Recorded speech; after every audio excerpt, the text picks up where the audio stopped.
สวัสดีครับท่านผู้ชมที่สนใจและนักศึกษาที่กำลังศึกษานะครับในวิชาเขียนแบบวิศวกรรมหรือเขียนแบบเทคนิคนะครับวันนี้เราก็จะมาต่อนะครับกับการเขียนภาพฉายของชิ้นงานทรงกระบอกตัดตรงนะครับเพราะฉะนั้นชิ้นงานทรงกระบอกตัดตรงนะครับก็จะเป็นเทคนิคนะครับในการที่จะทำให้เราแสดงแบบนะครับและอ่านแบบในชิ้นงานซึ่งจะมีงานทรงกระบอกจะเป็นเพลาจะเป็นรูอะไรต่างๆให้เราเห็นนะครับงั้นวันนี้ก็จะมาศึกษาทำความเข้าใจถึงเงื่อนไขหรือสเต็ปในการอ่านในการเขียนนะครับมันทรงกระบอกนะครับภาพฉายทรงกระบอกเนี่ยด้านหน้าด้านข้างด้านบนเนี่ยถ้าเราเขียนสังเกตดีๆนะครับด้านหน้าจะเป็นสี่เหลี่ยมนะครับด้านบนจะเป็นวงกลมด้านข้างเป็นไงครับด้านข้างกับด้านหน้าก็จะเหมือนกันก็เป็นสี่เหลี่ยมเหมือนกันนะครับแต่ถ้าเกิดว่าเราไม่มีด้านบนเนี่ยเราอาจจะมองว่าเป็นแท่งปีกซึ่งสี่เหลี่ยมก็ได้นะครับแต่ถ้าผมมีด้านบนเราก็รู้ว่างานชิ้นนี้เป็นงานทรงกระบอกกลมนะครับคราวนี้ถ้าเป็นที่งานทรงกระบอกแบบนี้นะครับก็ตามชุดภาพฉายแต่ถ้าเกิดว่ามีการตัดนะครับมีการตัดเกิดขึ้นนะครับชิ้นงานทรงกระบอกอยู่ไม่เต็มนะครับทรงกระบอกปกติตัดไปส่วนหนึ่งอันนี้จุดสังเกตก็คือนะครับด้านบนนะครับจะเห็นรอยตัดว่าลึกเข้ามานะครับแต่ยังไม่ถึงเส้นผ่าศูนย์กลางเพราะฉะนั้นด้านข้างนะครับก็จะมีลักษณะที่เป็นเส้นฉายซ้อนขึ้นมา2ชั้นจากขนาดทรงกระบอกเต็มกับรอยที่เกิดจากการตัดนะครับก็จะเป็นเส้นสีเขียวก็จะเห็นว่าถ้าเราเขียนเป็นเส้นเต็มนะครับภาพด้านข้างก็จะเป็นสี่เหลี่ยมผืนผ้านะครับ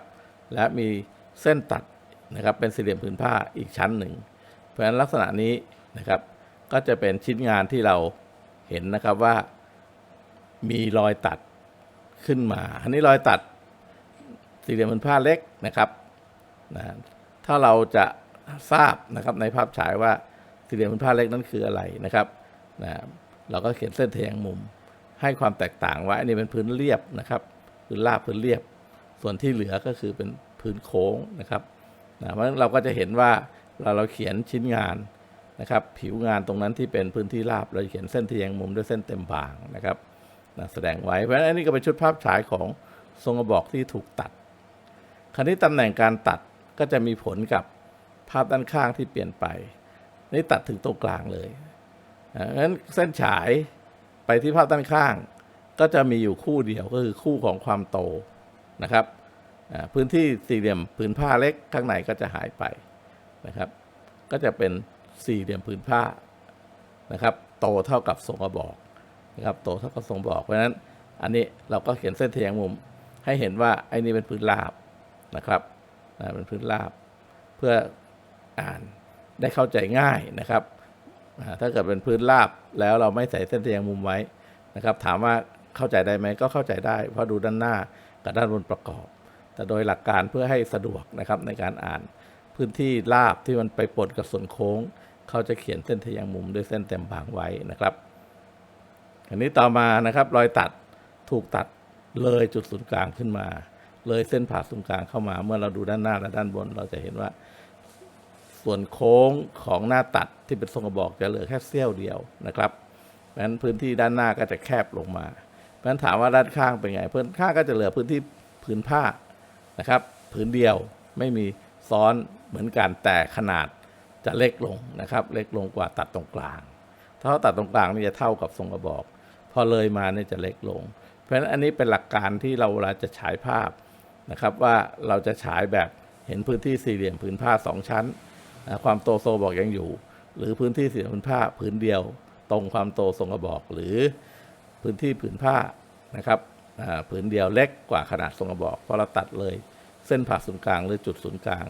เข้ามาลึกเข้ามาเพราะฉะนั้นเราดูจากด้านบนเราก็จะเห็นนะครับคราวนี้เวลาเราเจอโจทย์นะครับ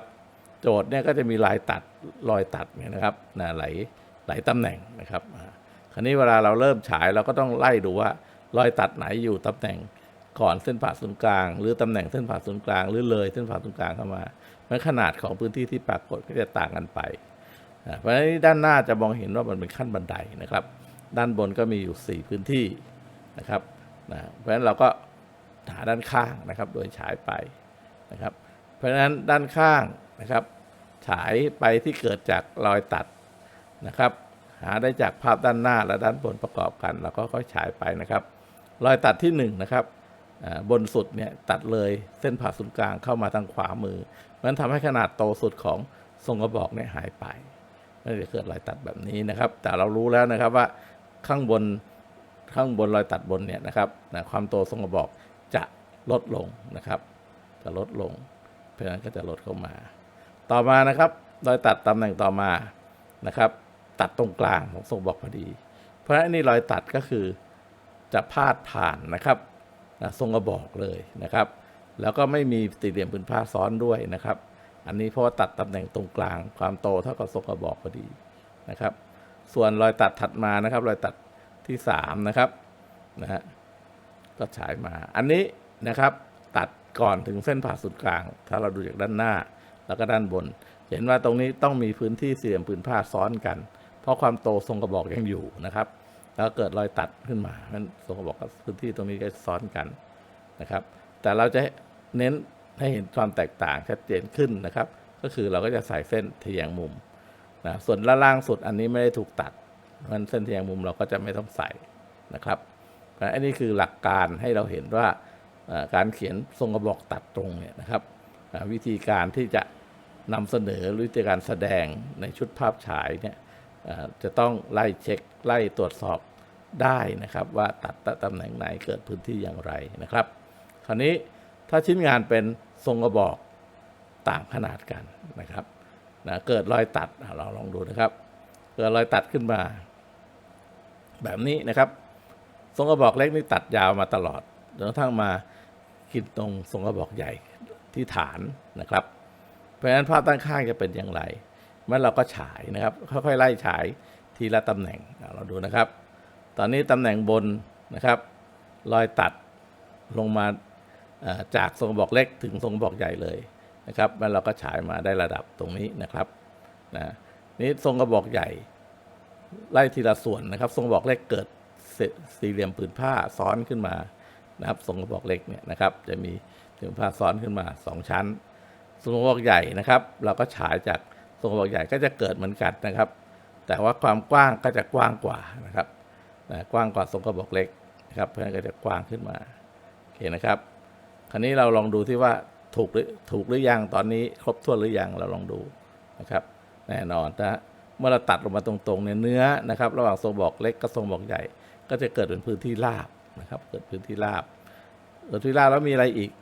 ด้านหลังเป็นไงครับมีต้องใส่เส้นอะไรด้วยมีบ่านะครับตกบ่าก็ต้องใส่เส้นปละนะครับเพราะฉะนั้นนี่จะเป็นพื้นที่ของทรงกระบอกเล็กและทรงใหญ่ตัดตรงนะครับเพราะฉะนั้นถ้าเกิดว่าเป็นชิ้นงานที่มีการขึ้นรูปหรือสร้างแบบนะครับเราก็ต้องสามารถที่จะเขียนนะครับเป็นภาพฉายนะครับออกมาแสดงเป็นใบสั่งงานได้เพื่อกำหนดขนาดนะครับว่ารอยตัดลึกเท่าไหร่นะครับสูงเท่าไหร่อะไรต่างๆนะครับในใบสั่งงานโอเคนะครับเพราะฉะนั้นอันนี้คือเป็นหลักการนะครับอันนี้เราลองอ่านแบบดูว่าถ้าเรามีนะครับภาพด้านหน้านะครับถ้าเรามีภาพด้านหน้าให้ทั้งหมด6ข้อนะครับแล้วเราลองอ่านดูที่ว่าแต่ละรูปนะครับ6รูปเนี่ยเกิดรอยตัดตามโจทย์ที่ให้มาด้านบนและด้านข้างจะเป็นอย่างไรนะครับข้อ1นะครับข้อ1นี้นะครับเราดูสิครับว่าข้อ1เนี่ยนะฮะด้านข้างนะครับลองดูด้านข้างข้อ1น่าจะเป็นอะไรมีความยาวตลอดนั้นข้อ A นี่ไม่ใช่ถูกครับข้อ A นี่น่าจะเป็นของด้านบนแต่ด้านบนไหนเดี๋ยวค่อยว่ากันนะครับเพราะฉะนั้นด้านข้างก็จะต้องเป็นรูปเหล่านี้ที่เห็นความยาวของทรงกระบอกไม่ได้เห็นหน้าตัดวงกลมด้านข้างเป็นไงครับด้านข้างข้อ1นะครับเป็นครับ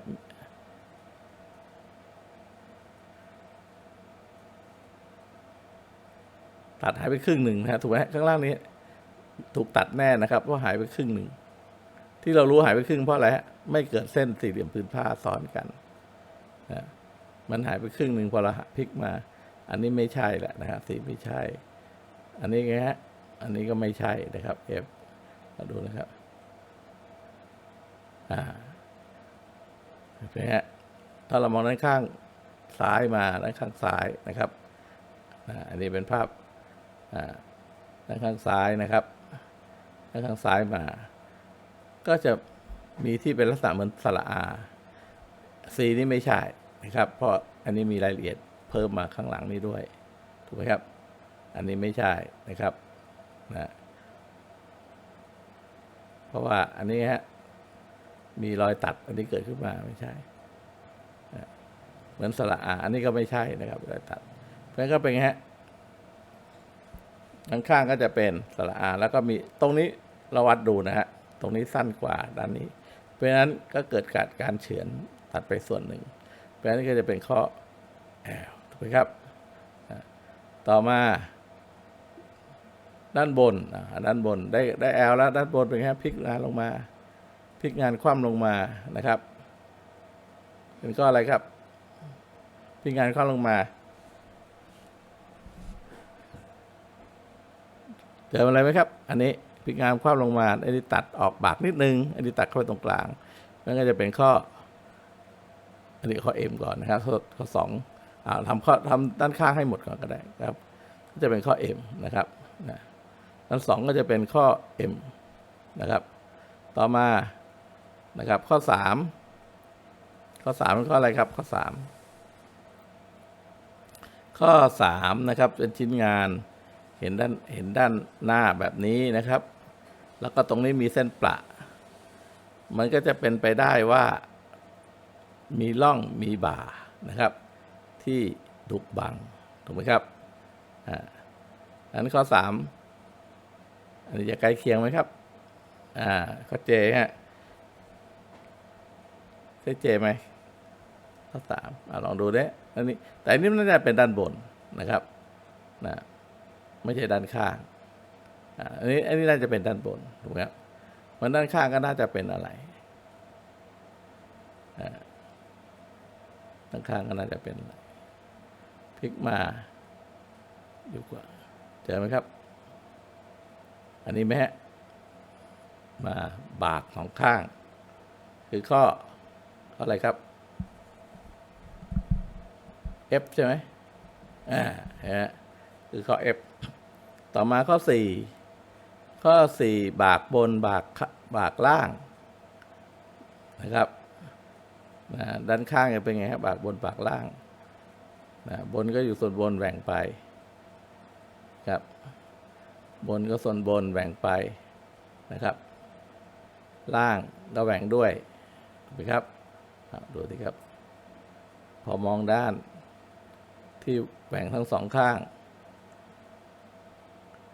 ดูนะครับข้อ4ตรงข้ออะไรครับ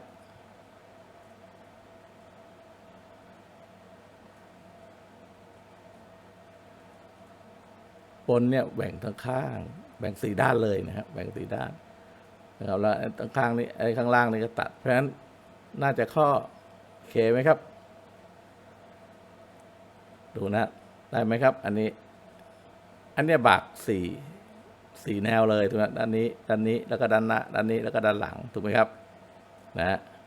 ด้านหลังนี่บากกว่าไม่รู้แต่ว่าดูแล้วเนี่ยนะครับ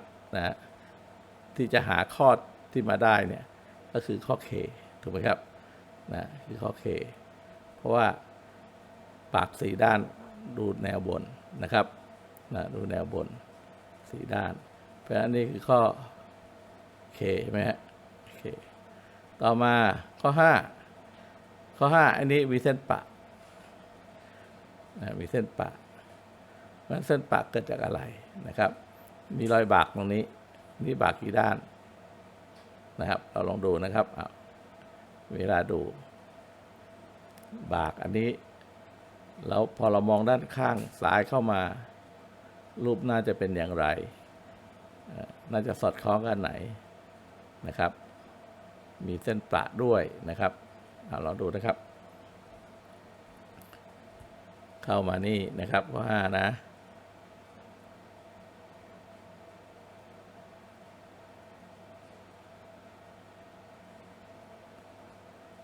พลิกมา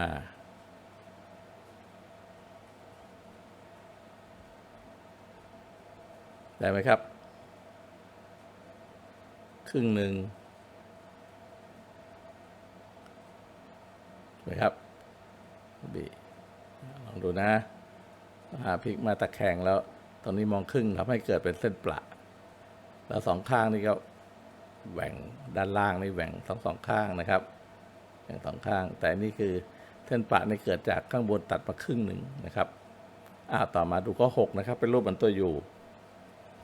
เป็นรูปเหมือนตัวยูนะครับพลิกมานะด้านข้างน่าจะเป็นอะไรนะครับตัวยูสองข้างแต่อันนี้ถ้ามีรอยตัดก็ตัดเข้าไปครึ่งหนึ่งเลยถูกไหมครับตัดเข้าไปครึ่งเพราะพอมองเข้ามานะตัวยูที่เกิดจากเซาะตรงกลางเพราะฉะนั้นเอาความโตของทรงกระบอกหายไปเพราะฉะนั้นก็จะมีอยู่ข้อเดียวนะครับที่ทรงกระบอกความโตหายไปช่วงบนข้างล่างตัดเข้าไปครึ่งหนึ่งเพราะฉะนั้นนี่คือข้อ4ถูกไหมครับตอนนี้ข้อนี้เมื่อกี้นี้เราอธิบายไปแล้วข้อ1ถูกไหมครับตัดครึ่งหนึ่งมองดูข้างบนเป็นเส้นปะเพราะฉะนั้นอันนี้คือข้อ A นะครับส่วนข้อ2เป็นอะไรฮะข้อ2มองด้านบนลงมาตรงนี้เหลือครึ่งเดียวจะต้องมีเส้นพาดผ่านตรงกลางสำหรับด้านบนนะครับเพราะฉะนั้นคือข้ออะไรครับพาดผ่านตรงกลางเส้นที่พาดผ่านตรงกลางนะครับนี่ไปแค่ไหนตัวไหนพาดผ่านตรงกลางไขว้สลับไขว้กันเพราะอันนี้คือข้ออะไรครับเนี่ยนี่ตรงกลางมีเส้นเต็มผ่านตรงกลางนะครับแล้วก็ตรงนี้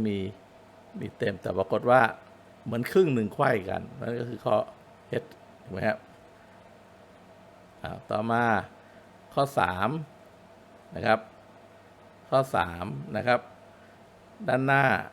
เป็นแบบนี้ด้านข้างคือข้อ F ถูกไหมครับพอนึกออกไหมครับพอด้านบนก็เป็นไงฮะด้านบน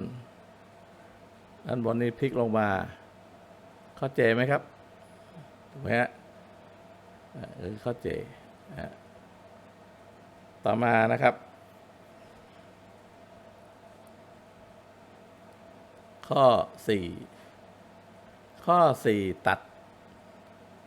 เฉือนนะครับ4ด้านรอบเลยนะครับข้างบนที่เรารู้ว่าด้านรอบเลยก็คืออันนี้เราเห็นสี่เหลี่ยมแล้วคือสี่เหลี่ยมแล้วสองข้างนี้ความโตหายไปนะครับเพราะฉะนั้นส่วนที่โตหายไปทั้ง4ด้านเพราะฉะนั้นใช่นี้ไหม1 2 3 4แล้วข้างล่างเกิดรอยบากสองข้างเข้ามาก็มองเห็นด้านบนเป็นเส้นปะเพราะฉะนั้นอันนี้คือข้อดีถูกไหมครับต่อมาข้อ5นะครับข้อ5ด้านข้างคือข้อ B นะครับอันด้านบนก็แสดงว่าไอ้นี่มีแค่ครึ่งเดียวเพราะเราดูด้านข้างครึ่งเดียวเพราะฉะนั้นจะต้องมีเส้นพาดผ่านตรงกลางมันข้อ5คือข้ออะไรครับคือพาดผ่านตรงกลางอันนี้มีรอยบากและนี่ครึ่งเดียวแล้วข้างล่างถูกเฉือนสองข้างก็คือถูกเฉือนสองข้างมันข้อนี้คือข้อ O ถูกไหมครับต่อมาข้อ6นะครับด้านข้างคือข้อ4ด้านข้างคือข้อ4ถูกไหมครับด้านบนก็แสดงว่าข้างบนนี้คือปีกที่ว่าเป็นตัวยูเนี่ยเป็นเสี้ยวหนึ่งของวงกลมข้อไอไหมครับอันนี้โอเคนะเพราะฉะนั้นวิธีการไล่หาต้องเช็คนะครับว่ารอยตัดส่วนบนส่วนล่างตัดตรงไหนเกิดพื้นที่อย่างไรมันก็จะเป็นคำตอบนะให้เราจับคู่เชื่อมโยงได้นะครับเพราะฉะนั้นเวลาเราทำนะครับก็ต้องค่อยๆจับคู่พอจับคู่ได้เราก็จะตัดตัวเลือกออกได้แต่ต้องจับคู่ถูกนะครับถ้าจับผิดเนี่ยคู่ผิดกลายเป็นคำตอบหายไปแล้วทำให้ไม่ได้ผิดแค่ข้อเดียวผิดข้ออื่นที่จะทำตามมาด้วยโอเคนะครับเพราะฉะนั้นสำหรับผู้ที่เข้าใจนะครับเราก็จะจินตนาการภาพเป็น3 มิติออกมาเพราะฉะนั้นก็ลองเอาภาพ3 มิติลองไปเทียบกับแบบหัดเมื่อสักครู่ดูก็ได้นะครับเราก็จะเห็นว่าคำตอบมันก็จะง่ายขึ้นนะครับแต่ถ้าเราดูภาพฉายอย่างเดียวเราหาคำตอบมันอาจจะยากสักหน่อยต้องค่อยๆไล่ทีละพื้นที่นะครับสำหรับคนที่ ทำได้แล้วก็แม่นแล้วเนี่ยก็โอเคนะครับแล้วสำหรับเนื้อหาต่อไปค่อยมาว่ากันต่อสำหรับคนที่ไม่ทันหรือดูแล้วยังสงสัยไม่แน่ใจก็ลองย้อนกลับแล้วลองไปเปรียบเทียบนะครับขั้นตอนไปเปรียบเทียบพื้นที่นะครับของลักษณะชิ้นงานความสัมพันธ์เป็นอย่างไรดูนะครับสำหรับวันนี้นะครับเนื้อหาในเรื่องของทรงกระบอกตัดตรงนะครับก็ขอจบเพียงเท่านี้แล้วพบกันนะครับในเนื้อหาต่อไปวันนี้สวัสดีครับ